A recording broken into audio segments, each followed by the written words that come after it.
Yo guys, what's up? Zach here. As you can probably tell by this intro, I am not feeling the best. I've had this cold for about a week and I'm just about slowly starting to recover from it. So with that being said, today's video, it's a it's a bit different in the fact that it's not a skatepark video or a reacting video. I'm bending down because I don't know where the camera is, but basically it is a 4 or 5 tips and tricks to help you when you're starting scooting or you've been scooting for a while now. It's just like 5 easy tips and tricks for you to know in the back of your head just in case anything happens. So with that being said, let's get straight into it. Okay guys. Much later. But anyway guys, so the first thing we're going to start off with is the bars, and more specifically your bar ends, or in my case as well, lack of bar ends. But to start off with the lack of bar ends, if you don't run bar ends because you choose not to, or just because you don't have the money to buy them or whatever, a quick, simple and reliable way on to not get stabbed in the chest is to basically just roll your grip up, so like it's just hanging over, so you have like a little dangly bit, so you can like see, so like it basically, if you land on it, it doesn't stab into you.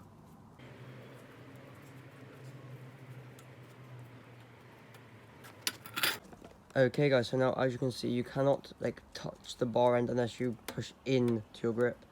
So you should have like a little bit of like flappiness on the edge, like this. So it should hopefully, even if it doesn't stop, hopefully should just decrease the risk of being like, impaled by your bar ends. And now to move on to bar ends. So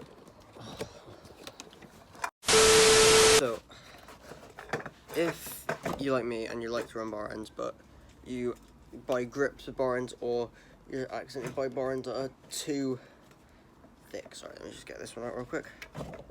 If you get bar ends that are too big so they won't go in easy, all you have to do is, preferably if you're younger, get a parent or guardian to do it, but to take like a razor blade or a standing knife and just cut little chunks of it out. I don't know how well you can see, there's a black bar end, but cut slits out and it cut chunks out so it pushes together, so it becomes smaller when you actually put it in your bar, so then it doesn't slip out or anything.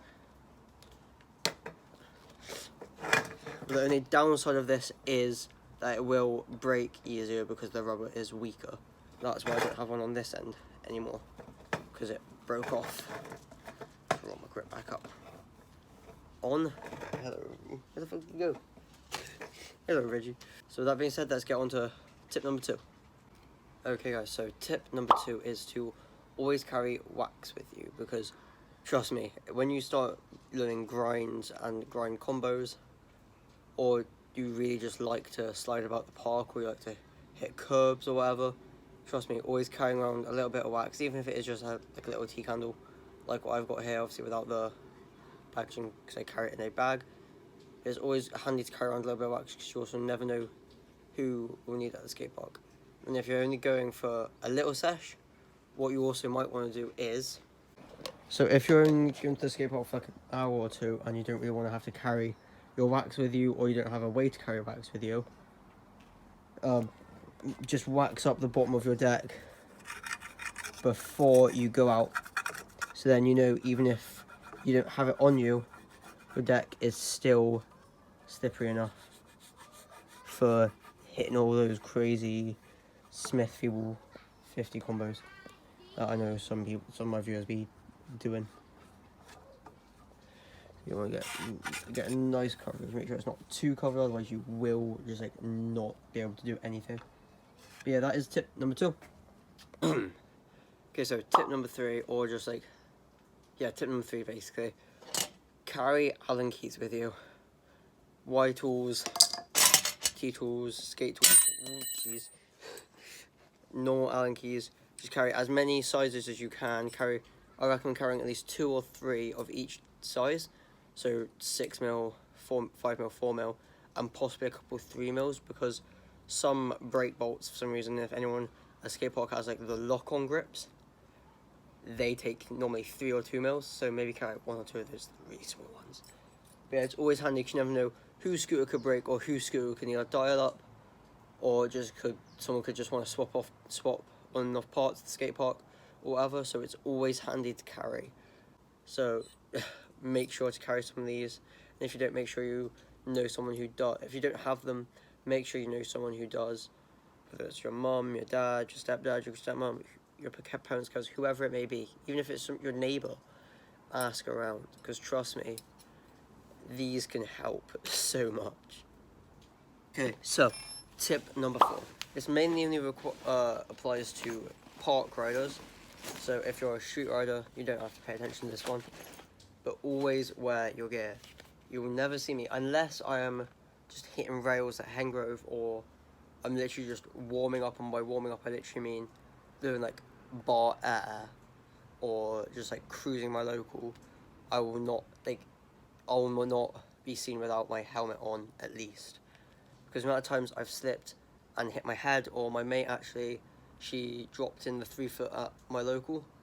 She looped out and got a concussion from it and was in hospital, I believe.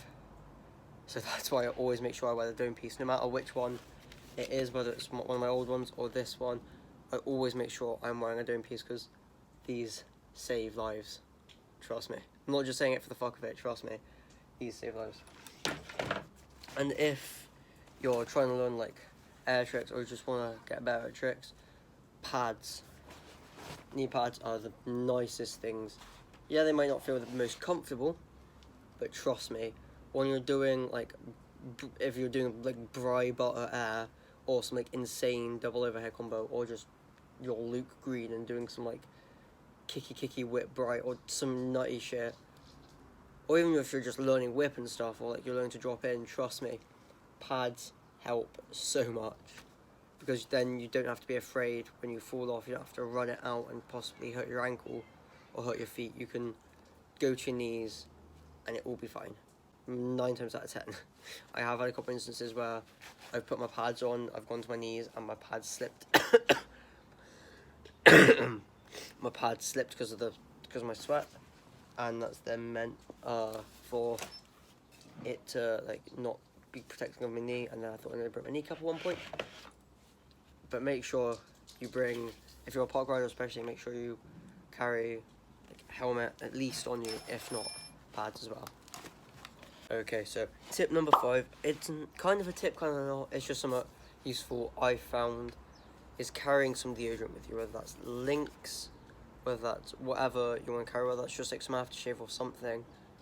Make sure to carry some sort of deodorant or something that smells nice with you, so if you're with people, you don't want to sweat and smell horrific when you're at the skate park. Or if you're going to the skate park and then you're meeting up with mates, or you're meeting up with family or significant others or whatever, you don't want to be smelling like a shithole. You don't want to be smelling like a farm, trust me. Just carry a little bit of Lynx on you, even if it's like one of the small canisters. Carry some deodorant on you. It helps out a ton, even if you're just going to apply it a little bit at the skate park. If you can start to smell yourself, that means others can smell you too. So trust me, apply a little bit of Lynx every so often at the skate park. It helps out a lot. Okay guys, so I know I only said 5, but here's a quick bonus tip 6. If you've had a bad day, or you just don't want to talk to anyone, or someone at the skate park's annoying you, or you just want to listen to music, take headphones, whether that be AirPods, wireless earbuds, whatever you own, or just wired headphones, so you can disconnect from the real world and you can listen to some music and jam and vibe at the same time, while not having to care about talking to people. Because if people see you with 2 headphones in, they will know not to talk to you, unless they see you people will know not to talk to you if you have headphones in. So if you ever just want to just not talk to anyone and just focus on riding, or focus on getting a trick done or whatever, AirPods or headphones while riding is the way to go. That being said, thank you so much for watching this video, and I will see you guys when I'm not ill. Peace.